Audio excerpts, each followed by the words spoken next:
ವೀಕ್ಷಕರೇ ನಮಸ್ಕಾರ. ನೀವು ನೋಡ್ತಾ ಇದ್ದೀರಾ ಆರ್ ಮ್ಯಾಕ್ಸ್ ಕನ್ನಡ. ನಾನು ಅಶ್ವಿನಿ ಭಟ್. ಸ್ವಚ್ಛತೆಗೆ ಮಾದರಿಯಾಗಬೇಕಿದ್ದ ಸರ್ಕಾರಿ ಕಚೇರಿಗಳೇ ಜನಸಾಮಾನ್ಯರಲ್ಲಿ ಅಸಮಾಧಾನ ಉಂಟು ಮಾಡಿದೆ. ಹೌದು, ಮಂಡ್ಯ ಜಿಲ್ಲೆಯ ಕೆಆರ್ಪೇಟೆ ತಾಲೂಕು ಮಿನಿ ವಿಧಾನಸೌಧದಲ್ಲಿ ಸ್ವಚ್ಛತೆ ಮರೀಚಿಕೆಯಾಗಿದೆ. ಸರ್ಕಾರಿ ಕಚೇರಿ ಆವರಣದಲ್ಲೇ ಕಸದ ರಾಶಿ ಕಂಡು ಬಂದಿದೆ ಹಾಗೂ ಸಂಪೂರ್ಣ ಆಡಳಿತ ಸೌಧವೇ ಇದೀಗ ಅಸ್ವಚ್ಛತೆ ತಾಣವಾಗಿರುವ ಆರೋಪ ಕೇಳಿ ಬಂದಿದೆ. ಸ್ವಚ್ಛತೆ ಕಾಪಾಡಬೇಕಾದ ಜವಾಬ್ದಾರಿ ಹೊಂದಿರುವ ಸಿಬ್ಬಂದಿ ಕರ್ತವ್ಯ ನಿರ್ವಹಿಸುತ್ತಿಲ್ಲ ಎಂದು ಸ್ಥಳೀಯರು ಆಕ್ರೋಶ ವ್ಯಕ್ತಪಡಿಸಿದ್ದಾರೆ. ಇನ್ನು ಇದೇ ಆಡಳಿತ ಸೌಧದಲ್ಲಿ ಶಾಸಕರ ಕೊಠಡಿಯೂ ಇದ್ದರೂ ಸರ್ಕಾರಿ ಕಚೇರಿಯಲ್ಲಿನ ಸ್ವಚ್ಛತೆಯ ಸಮಸ್ಯೆ ಶಾಸಕರ ಗಮನಕ್ಕೆ ಬಂದಿಲ್ಲವೇ ಎಂಬ ಪ್ರಶ್ನೆಯನ್ನು ಸಾರ್ವಜನಿಕರು ಪ್ರಶ್ನಿಸಿದ್ದಾರೆ. ಆಡಳಿತ ಸೌಧದಲ್ಲೇ ಅಸ್ವಚ್ಛತೆ ತಾಂಡವವಾಡುತ್ತಿರುವುದು ಎಷ್ಟು ಸರಿ ಎಂಬ ಪ್ರಶ್ನೆ ಎದುರಾಗಿದೆ. ಎಷ್ಟೆಲ್ಲ ಸಮಸ್ಯೆಗಳಿದ್ದರೂ ಸಂಬಂಧಪಟ್ಟ ಅಧಿಕಾರಿಗಳು ಮಾತ್ರ ಕಂಡು ಕಾಣದಂತೆ ವರ್ತಿಸುತ್ತಿದ್ದಾರೆ ಎಂಬುದು ಸಾರ್ವಜನಿಕರ ಆರೋಪ.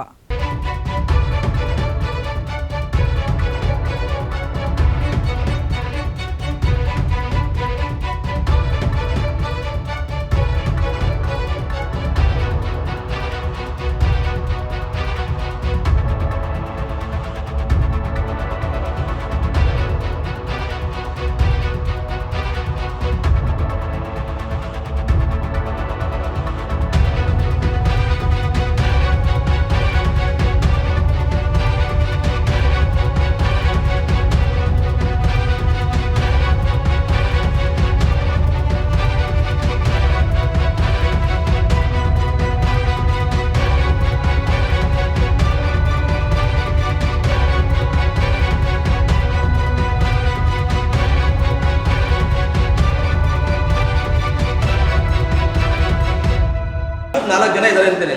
ಇದು ಇವತ್ತೇ ಹಾಕಿರೋದಾ? ಇವತ್ತೇ ಹಾಕಿರೋದಾ? ಹೌದು, ಇವತ್ತೇ ಆಗಿರೋದು. ಹೌದು, ಇವತ್ತೇ ಆಗಿರೋದು. ಯಾಕೆ ಅಂತ ಕೇಳಿ, ಇಲ್ಲಿ ತಾಲೂಕು ಕಚೇರಿ ಒಂದಿಲ್ಲ, ಬೇರೆ ಬೇರೆ ಕಚೇರಿಗಳು ಮೇಲ್ಗಡೆ ಇದೆ. ಬೇರೆ ಬೇರೆ ಕಚೇರಿ ಅಂದರೆ ಯಾವುದು? ಹೌದು, ಇಲ್ಲಿ ಇದೆ ಮೇಲ್ಗಡೆ sir. R T O office ಇದೆಯಾ? ಕಂದಾಯ ಆಗ್ಬಿಟ್ಟು ಯಾವುದೂ ಇಲ್ಲ ತಾನೆ? ADLR ಆಫೀಸ್ ಇದೆ. ಕಂದಾಯ ಇಲಾಖೆ ಸಂಬಂಧಪಟ್ಟದಲ್ಲ ಸರ್? ತಾಲೂಕು ಕಚೇರಿ ಒಂದನ್ನೇ ಕೇಳ್ಬಿಡಿ ನೀವು, ಬೇರೆ ಬೇರೆ ಕಚೇರಿಗಳು. ಆಯ್ತು ನೋಡ್ರಿ ಸರ್, ಮೇಲ್ಗಡೆ ನಿಮ್ಮ ಶಾಸಕರು ಬಂದು ನೋಡ್ಕೊಂಡ್ಬಿಡ್ರಿ. ಇವತ್ತು ಹಾಕಿರೋದು ಅದೆಲ್ಲ. ಆಯ್ತು ನೋಡ್ರಿ ಸರ್, ಮೇಲ್ಗಡೆ ತಾಲೂಕು ನಿಮ್ಮ ಮೆಟೀರಿಯಲ್ ಹಾಕೊಂಡಿದ್ರು ಇಲ್ಲಿ. ಈ ಕೆಲಸ ಕ್ಲೋಸ್ ಆಗಿದೆ. ಗಿಡ ಹೆಂಗ್ ಬೆಳೆದಿದೆ ನೋಡಿ. ಬಿಲ್ಡಿಂಗ್ ಸರ್, ಇಲ್ಲಿ ಮೆಟೀರಿಯಲ್ ಹಾಕೊಂಡಿದ್ರು, ವರ್ಕ್ ನಡೀತಾ ಇತ್ತು ಮೇಲ್ಗಡೆ. ಆ ಮೆಟೀರಿಯಲ್ ಎಲ್ಲ ತಗೊಂಡೋಗಿದ್ದಾರೆ, ಕ್ಲೀನ್ ಮಾಡಿಸ್ಬೇಕು. ವರ್ಕ್ ನಡೀತಿತ್ತಲ್ಲ, ಅದರಿಂದ ಇಲ್ಲಿ ಮೆಟೀರಿಯಲ್ ಹಾಕೊಂಡಿದ್ರು. ಬಿಲ್ಡಿಂಗ್ ಉಳ್ಕೊಳತ್ತಾ? ಹೌದು, ಎಲ್ಲ ಇಲ್ಲಿ ಮೆಟೀರಿಯಲ್ ಇತ್ತು. ಈಗ ಕ್ಲೀನ್ ಮಾಡಿರೋದು ಮೆಟೀರಿಯಲ್ ಈಗ ತಗೊಂಡೋಗಿದ್ದಾರೆ. ಅವರು ಕೆಲಸ ಮಾಡ್ತಿದ್ದವರು ನೋಡಿ. ಇಲ್ಲಿ ನೋಡಿ, ಈಗ ಕಾಫಿ ಟೀ ಕುಡಿದ್ಬಿಟ್ಟು ಮೇಲ್ಗಡೆಯಿಂದ ಗ್ಲಾಸ್ಗಳು ಹಾಕಿದ್ದಾರೆ. ನೋಡ್ರಿ ಸರ್, ಮೇಲ್ಗಡೆ ಪ್ರತಿ ದಿನ ಬಂದು ಕ್ಲೀನ್ ಮಾಡ್ತಾರೆ ನಮ್ಮ. ಆಯ್ತು ಸರ್, ಮೇಲ್ಗಡೆ ನಿಮ್ಮ ಇವ್ರು ನೋಡಿ. ಬಾತ್ರೂಮ್ಗೆ ಹೋದರೆ ಏನೋ ನೀರು ಬರಲ್ಲ, ನೀರು ಕಂಟಿನ್ಯೂ ನೀರು ಹೋಯ್ತಾ ಇರ್ತದೆ. ಅದು ರಿಪೇರಿ ಏನೂ ಮಾಡೇ ಇಲ್ಲ. ಬಾತ್ರೂಮ್ ಒಳಗೆ ಪ್ರತಿಯೊಂದು ಸುವ್ಯವಸ್ಥೆಗಳು ಹಾಳೋಗಿದೆ. ಆಮೇಲೆ ಡಸ್ಟ್ ರೂಮಲ್ಲಿ ಯಾವುದೇ ದಾಖಲೆಗಳು ಏನಾದ್ರು ಕೇಳೋಕ್ಕೆ ಹೋದಾಗ ಅಲ್ಲೂ ಡಸ್ಟ್ ಹಿಡ್ದಿದೆ, ಅಲ್ಲೂ ಕ್ಲೀನೆನ್ಸ್ ಇಲ್ಲ.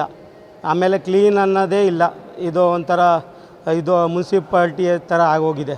ಕೃಷ್ಣರಾಜಪೇಟೆ ತಾಲೂಕು ಆಫೀಸು ಕತೆ ಏನಾಗೈತೆ ಅಂತ ಅಂದರೆ, ಈಗ ನೋಡ್ಕೊಬಂದ್ರಿ ನೀವೆಲ್ಲ ಒಕ್ಕಡಿಂದವ ಯಾವ ರೀತಿ ಎಲ್ಲ ಕಸದ ಇದು ಆಫೀಸಲ್ಲ, ಇದು ಕಸದ ರೂಮ್ಗಳಾಗ್ಬಿಟ್ಟಿದ್ದಾವೆ ಎಲ್ಲವ. ಇಲ್ಲಿ ಒಬ್ಬರು ಅಟೆಂಡ್ಗಳೇ ಅಲ್ಲಿ ಯಾರೇ ಅಲ್ಲಿ ಸರಿಯಾಗಿ ಡ್ಯೂಟಿಗೆ ಬರೋದು ಎಬ್ಬೆಡ್ಕೊಳ್ಳೋದು, ಟೈಮ್ ಪ್ರಕಾರ ಎಲ್ಲೋ ಕ್ಯಾಂಟೀನ್ ಹೋಗೋದು, ಕೂತ್ಕೊಳ್ಳೋದು, ಎಲ್ಲ ಇದು ಮಾಡೋದು.